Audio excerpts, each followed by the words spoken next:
Hi everyone, welcome back to my channel. I'm Tiffany Benson, one part of Team Benson, and today it's 1,000,000 degrees outside, so that's why I have my hair all tied up because it's hot.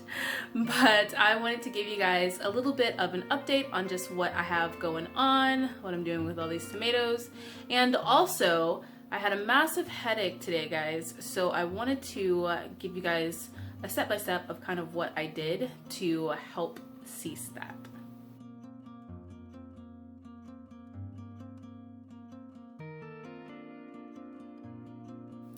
Alright guys, before we get started, I just want to remind everyone to subscribe because we are on our way to 10K and our 10K giveaway.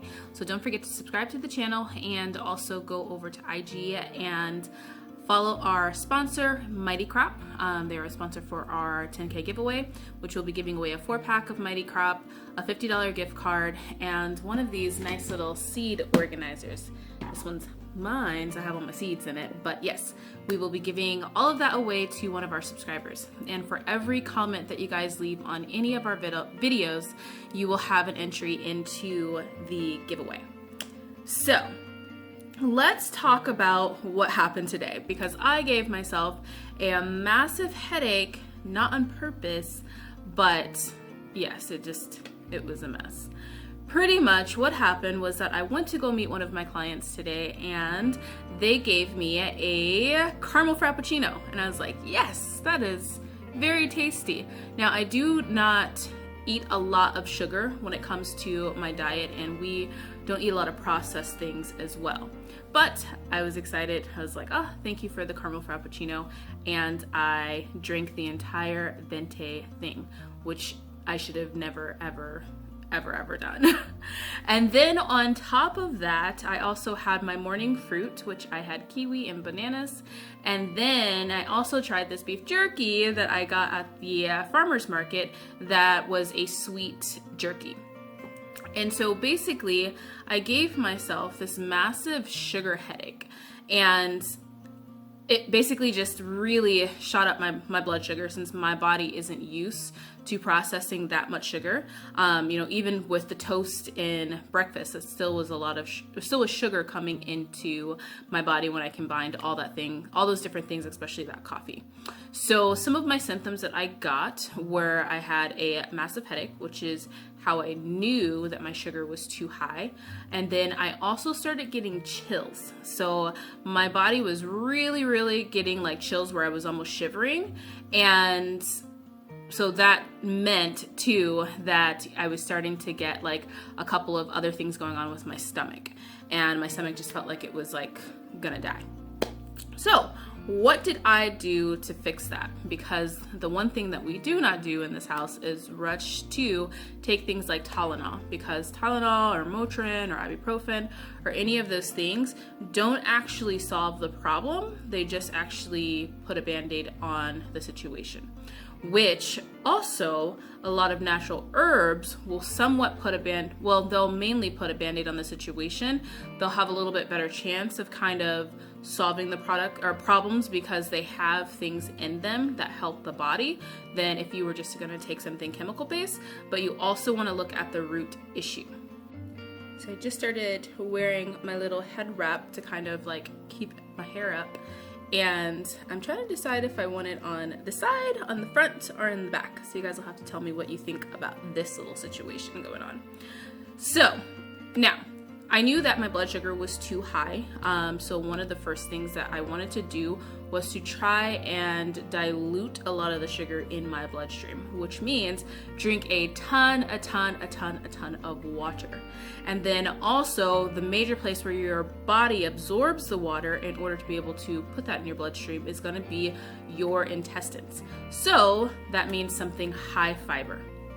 So the first things that I did was I drank like half a gallon of water, and then I also made some popcorn, because popcorn is high in fiber. Before you put everything on it, popcorn is high in fiber, and then I just added a little bit of nutritional yeast. And I ate a dill pickle so that I could have some probiotics in my body too as well to help the absorption of the water. Then I went to my medicine cabinet. Now, one thing I realized is that I need to get a couple of more herbs in my medicine cabinet. Like while I'm waiting for everything to grow, I need to get those herbs in my medicine cabinet too as well while I'm waiting to grow my own. So what I would have done and what I would have loved to have was some dried feverfew.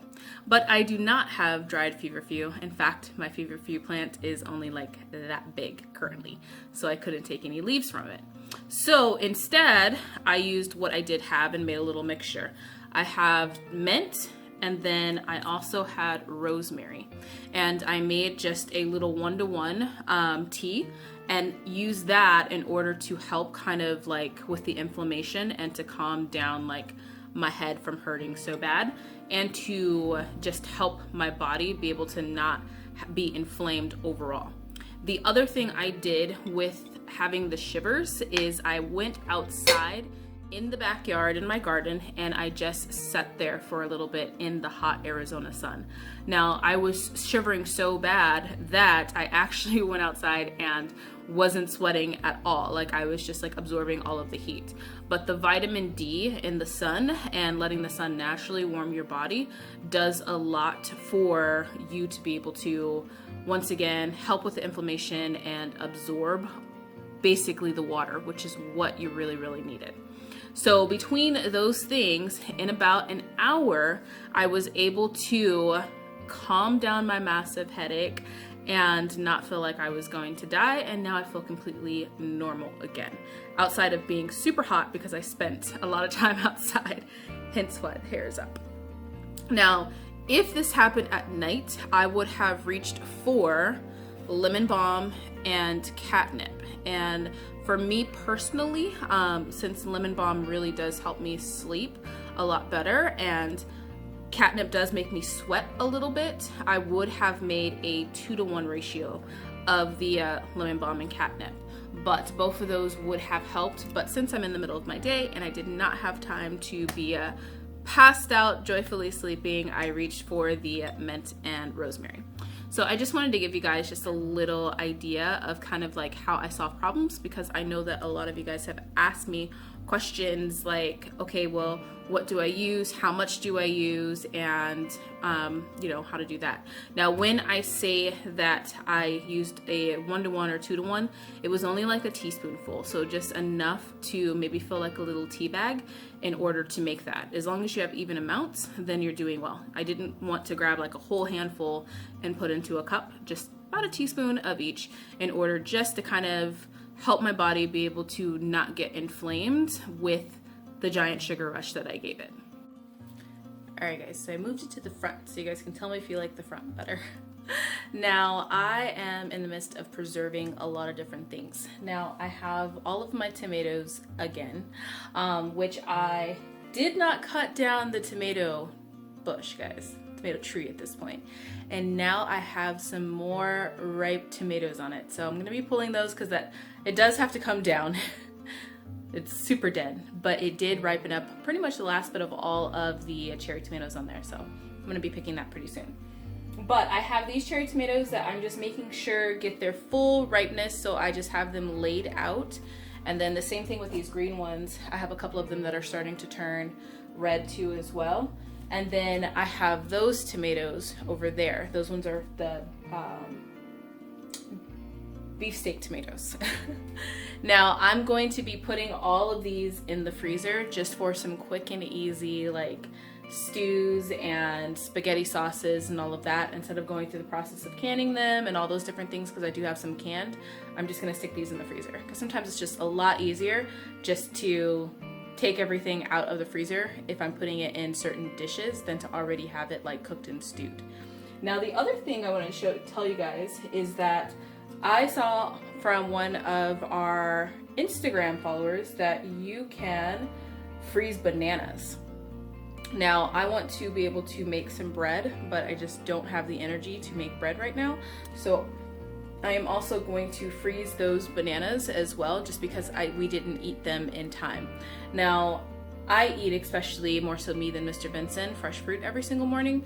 So I always have some form of fresh fruit in the house. But if we don't finish it, then that is how I get my little supply of like smoothie mix. So if I don't eat all of the strawberries, then the rest of the strawberries will then go into the bag with the rest of the freezer stuff, or the melons, or the now bananas too as well. So that's kind of just like a little tip on how you can not waste organic food, which sometimes can be more expensive.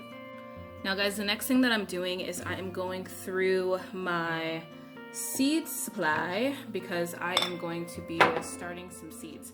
Now I am going to do a video just because I've had a lot of people ask me about monsoon gardens and all of that. I'm currently finishing up my summer garden planting, and then I'm planning for a couple of things that I need to replace, like the okra, different things like that.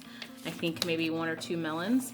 And then I'm going to start planning for my monsoon garden. Now I use this planting guide. This one's from Native Seeds. It is a seed company here in Arizona. And then I also use the Urban Gardener's Guide too as well. That one is a little bit easier to read than this one.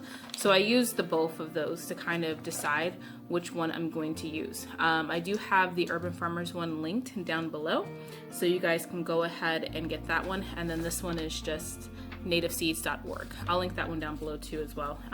That way you guys can kind of compare and contrast. This one is a little bit older, I believe.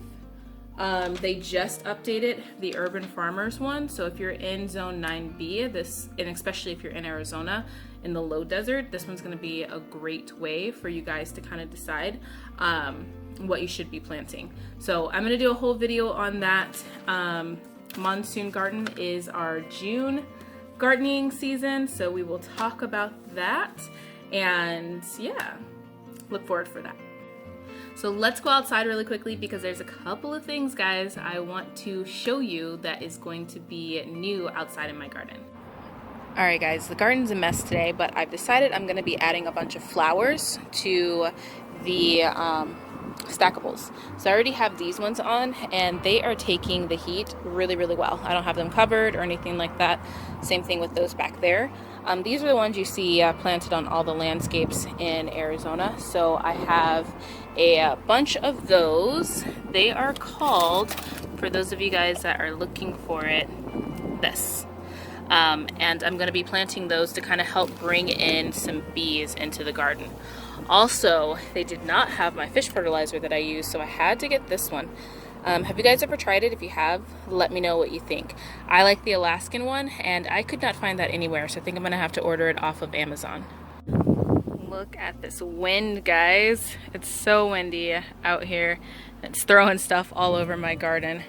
But look at here, guys. I planted some corn. It's so cool.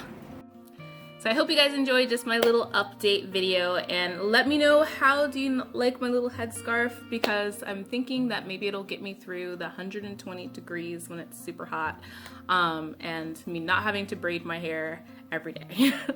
So let me know what you guys think, and let me know what you guys are starting right now in your gardens. I know everybody's in like a couple different seasons right now, so let me know where you guys are at in your gardens. And until next time, grow yourselves a garden, because even a small space will provide you with tons of food. Bye, guys.